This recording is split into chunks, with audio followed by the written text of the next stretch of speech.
रेखा का है जो अपने भाई के लिए पूछ रही हैं। रेखा का कहना है कि उनके भाई के जो प्लेटलेट्स हैं वो कम हो गए हैं, शरीर पर लाल दाने भी आ गए हैं, तो इसका क्या उपाय है?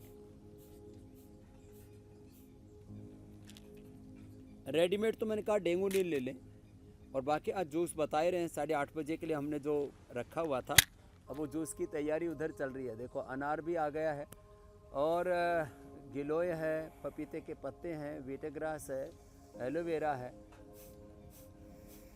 वीटग्रास, एलोवेरा, गिलोय, पपीते के पत्ते और अनार, इन ये 5 का जूस 5,000 से लेके 50,000 तक मैंने लोगों की प्लेटलेट बढ़ाए हैं एक दिन के अंदर, और 25,000 तो नॉर्मली बढ़ जाता है। जिनका एकदम 5,000 पर आ जाता है तो एक दिन के अंदर ही 25,000, 2 दिन में 50,000, ये है लाभ। और साथ में बुखार भी उतर जाता है। किससे?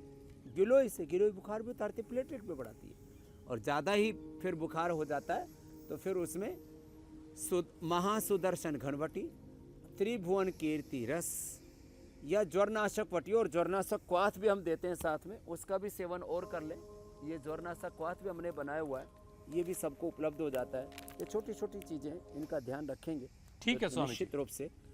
और अगला सवाल मनीष का है। तुरंत चिकनगुनिया फायदा हो की वजह जाएगा। से उनको, उनकी पत्नी और दोनों बच्चों के पैरों, हाथ और छाती में दर्द रहता है, तो पूरा परिवार इस वक्त परेशान है, तो उनके लिए उपाय बता दें।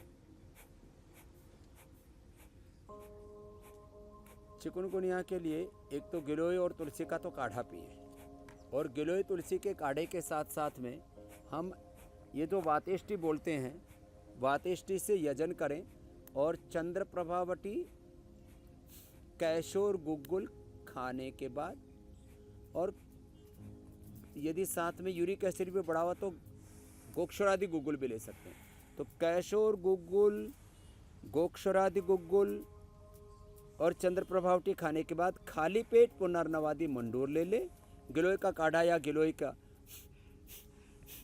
की गोली खाते रहें। और ये गुग्गल, ये अत्यंत वातनाशक होता है, तो ये गुग्गल ऐसे ही इसका धूम्र ले ले, ऐसे गूगल का धुआं।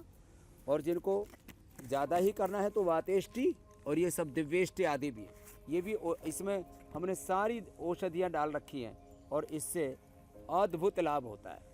तो ऐसी ये सारे, यह हवन भी अपने आप में अलग अलग परंपराओं में इसका अलग अलग इसकी महिमा है।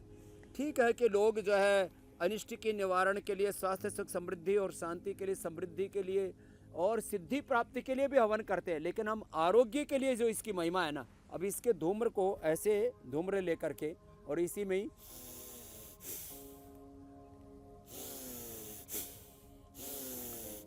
ऐसे हवन करें।